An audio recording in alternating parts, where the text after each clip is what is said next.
নমস্কার বন্ধুরা, তো আজকে সরস্বতী পুজোর অনুষ্ঠান উপলক্ষে দেখো 23শে জানুয়ারি চলে এসেছি হুগলি মগরা মাঠপাড়া কল্যাণ সংঘ ক্লাবের অনুষ্ঠানে। তো এখানকার প্রতিমা দিয়েই আজকের ভিডিওটা শুরু করলাম। তো দেখো এটা হচ্ছে হুগলি মগরা মাঠপাড়া কল্যাণ সংঘ ক্লাবের প্রতিমা।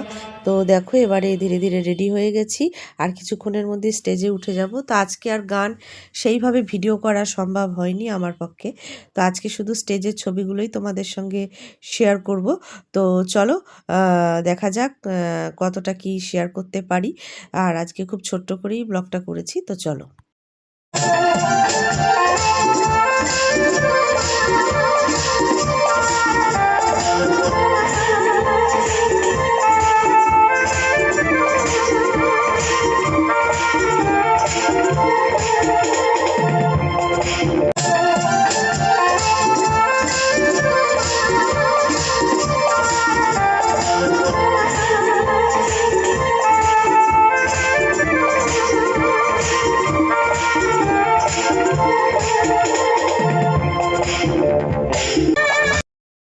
তো অনুষ্ঠান করে নেমে এসে দেখো বাসন্তী পোলাও, নিরামিষ আর আলুর দম, যা বাঙালির চিরাচরিত ঐতিহ্য।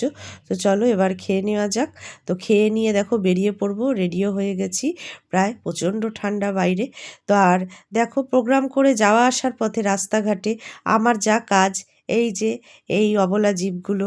মা বীণাপাণিকে একটা কথাই বলি, যাদের কণ্ঠে কোনো ভাষা নেই, যাদের কণ্ঠে কোনো কথা দাওনি, ভাষা দাওনি, তুমি তাদের আগে ভালো রাখো।